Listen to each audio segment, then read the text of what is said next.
Nice of that side, hey? Had a shot of the cut. A little. Maybe we could do with some better lighting, but hey, this is nature. And this is Nature's TV. T-Trail. I'm your host, T-Red, and on today's episode of T-Trail, we're going to be bringing you a little bit of my journey and where I've been, and how 2019 is shaping up so far. So,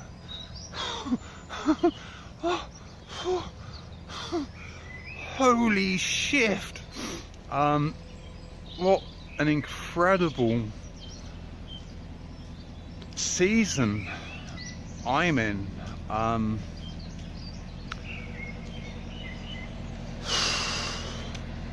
So much in what feels like an incredibly short amount of time. So how would I start this? My affection and my love for Jeshua, or as most would know, Jesus, has just grown infinitely since my time really at Cornerstone, the Jesus Fellowship.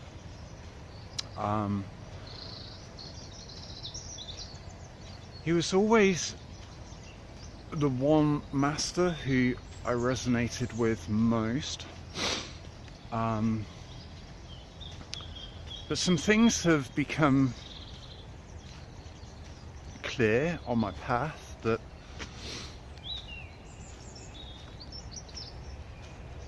just resonates so deeply with me, and yeah, what a ride, hey, what a ride! So I've become aware that Jesus reportedly, hey, and maybe it's all a story, and they say the word became flesh. So the stories that we tell and the stories that we listen to become the reality that we see. This reality being small r reality, and ourselves being part of the bigger picture of humanity are the capital R reality. We are those that,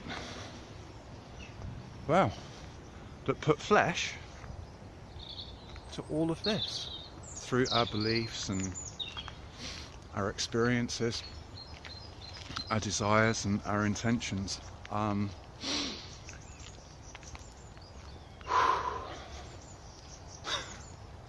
What a ride, hey.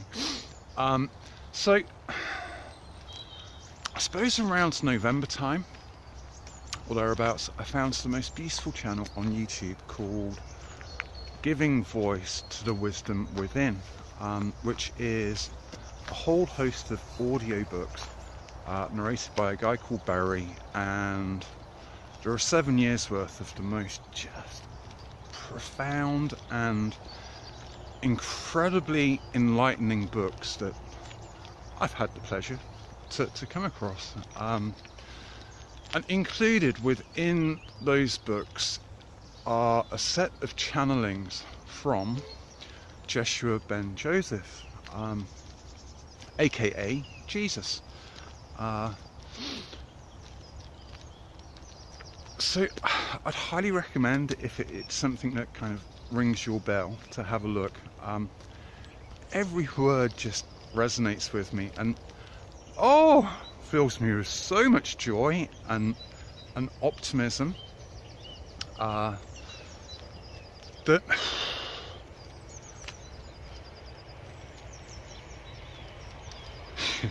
quickening my death, which is another phrase that's in the Bible, and yeah, I'm truly grateful both to Barry at giving voice to the wisdom within, and the non-physical being that is Jeshua. So I started listening to these in November, and it just feels like I have shifted significantly since listening to them. So with there being like this reality out here, which the word puts flesh onto our reality, and we are the creators of, more and more I recognize that we see what we believe we should see. So perception is everything, and imagination is very much a key to creating the life that you desire, and that you desire for others. So I was busy, maybe that's the wrong word, I was engrossed in these teachings with my time at Cornerstone. And then one thing led to another, and my time at Cornerstone came to an end, and it was time to move on. And like Jesus, there was a whole chunk of his life that no one really acclaimed for, or it wasn't talked about in the Bible. And Jesus was Jeshua. Well, he was a student, right, before he became a minister or a teacher, and he lapped it up. He lapped up his original beginnings, I believe, and this is all my belief, with his family in the Essenes. The Essenes were, I guess, of Jewish descent, as Jesus was, and they were incredibly adept initiates at oneness, I suppose, appreciating that we're not separate from the planet, we're not separate from each other, we're not separate from the stars, it's all contained within. So as Jesus learnt as much as he could from the Essenes, and he questioned a lot of it as well, which, that's just such a super important thing to do. So after he'd had his fill, as if it were, with Essene teachings, he packed his little rucksack and he went on his way through India, and then up to Tibet, Nepal. I think they're the same. So Jesus took on Indian, Sanskrit, Punjabi, which I recognise India as being the seat of civilization. So kind of life began in Gondwanaland in Africa, and then, well, not only Jesus, but we had a whole array of other beings come to this plane, knit, and that's when life really began to start getting interesting. So Jesus did his teachings, or he learnt his lessons, or all that resonated with him in India, and then went up to Tibet, which, I don't know if it was. Yes, it would have been, which was Buddhist. So then he sat down with the Buddhas, and learnt all he could from them, and then he returned at around 30. Hopefully I'll touch on this. So he kind of absorbed as much spiritual material as possible, and then went back to to like Galilee and where he came from, and that's where he started his ministry and his discipleship, or he gathered his disciples. So, oh, where'd you begin? So, one of the teachings in the Way of Mastery, it's called, but there's just a whole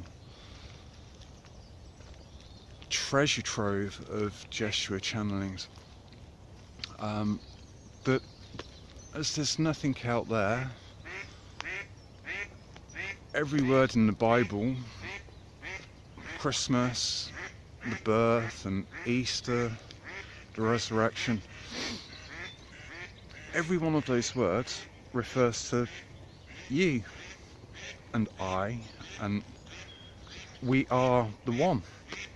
Hey, having our own little party in this infinite expression of existence. So I kind of recognise that my journey has been perfect for me. I've chosen every experience, and I suppose by way of me on my journey, it was Taoism that first kind of opened my eyes to spirituality, and then Buddhism, and then and then Jesus. He was kind of one of the last to come in.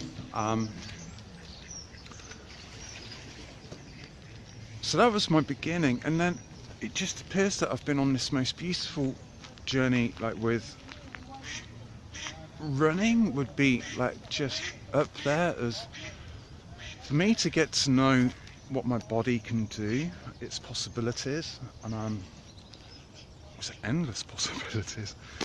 Ultra distance running was just such a huge catalyst on me experiencing the eternal. And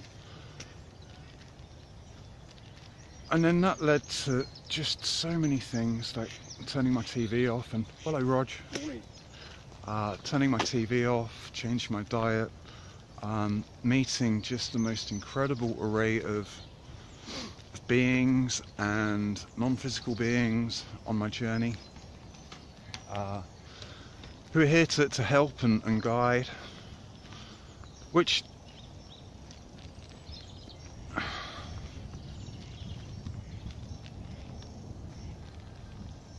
so then I'm spending quite a lot of time at Aikido, which we do Zazen, which is meditation, and Zen is like quite a founding pillar of O-sensei's teachings. So between spending time in a Buddhist community and then spending time within the Christian community, I've just been learning so much about scriptures and and the finger that points to the moon. So back to Cornerstone and my journey.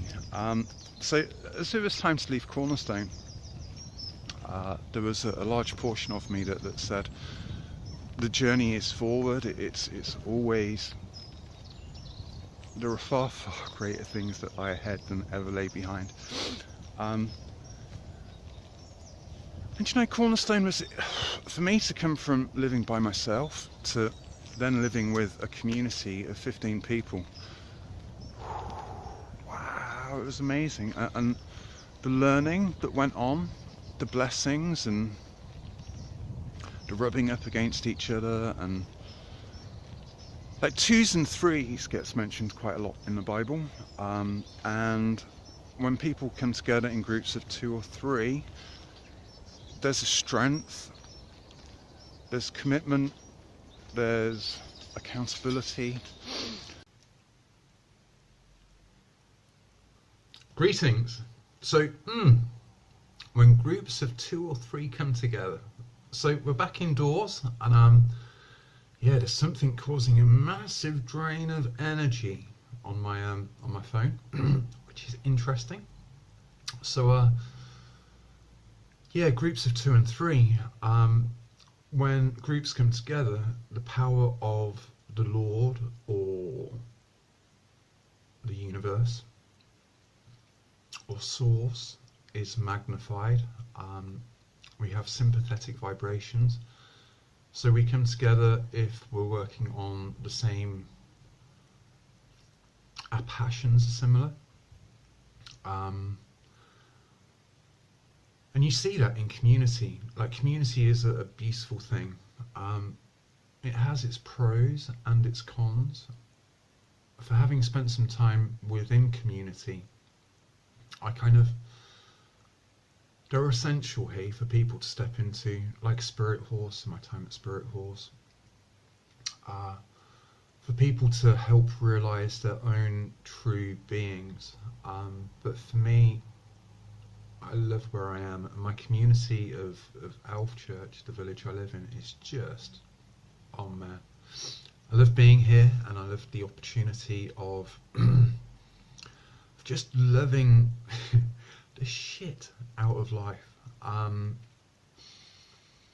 So yeah, moving then out of Cornerstone, a large portion of me wanted to continue to pastures new, but some things happened along the way, and some of those closest to me found out that I was leaving Cornerstone. So that kind of changed the path that I thought I would be on. But you know, just acceptance, hey, and always keeping that door open. So I'm back home. I'm really grateful to be here. My time away allowed me to expand beyond that which I knew, and after a period of readjustment coming back in, I've been able to recognise all that I've learned since I've been away.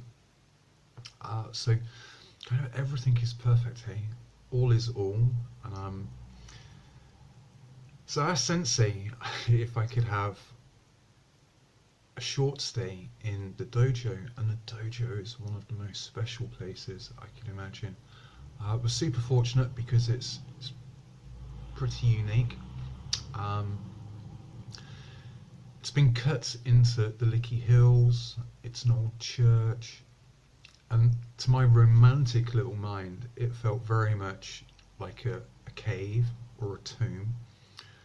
So as I was leaving Cornerstone, I just kind of thought, well, yeah, this is like Jesus, you know, kind of having his 3 days in the tomb. But turns out the dojo was quite busy. Okay? There were people coming in to practice, and it was a beautiful time. And I suppose you might recognise that when you go camping and there's not much digital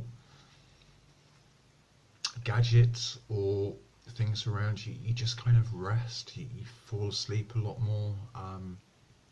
You reset as if it were. It's a time of embodiment, which I was truly grateful for.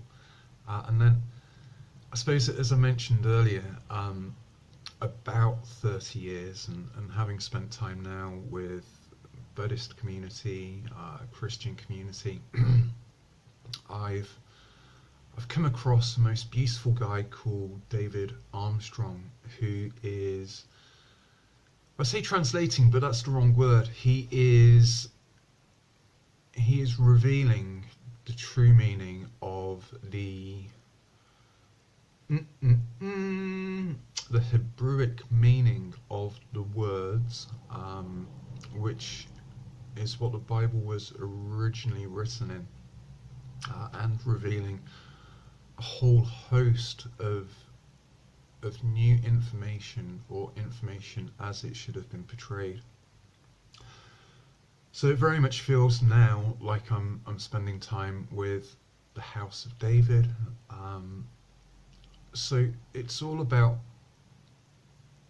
just finding what works with you. And as Jesus went on his travels, with his little hydration sack and his probably Solomon's, the trail runner he was, there was a continual sharing of information of what he'd learned and what he was learning, which would have helped him and would have helped the communities that he was traveling in. So yeah, I'm just feeling super blessed. Hey, I'm really looking forward to, like, the weather is just, we're doing a little two-step between winter and spring at the moment, and considering we're 3 weeks into February, it's balmy out there. I think 17 degrees they mentioned yesterday down in London. So there's lots of things on the hop or the bounce. Life is continual change, hey, so we kind of are always looking outside of ourselves, but the real magic and the true measure of change is that which happens within us. So I suppose just gratitude, hey, massive amounts of gratitude for all of those who I have encountered on my journey, all of those who are endeavouring change within themselves. I have found myself amongst the most glorious group of souls who are all helping each other to help themselves and the planet and the broader picture that is the cosmos. So yeah, it's been a while since I've posted a video. I'm really pleased to be back, both on T-Trail and at home in the village.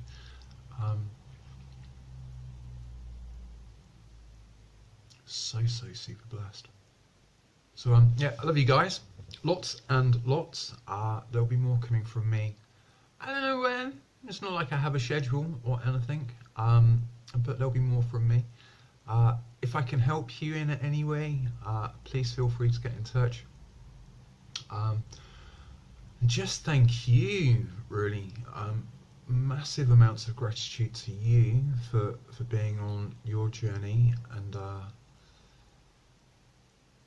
yeah, you're perfect, hey, just as you are. You're right where you need to be.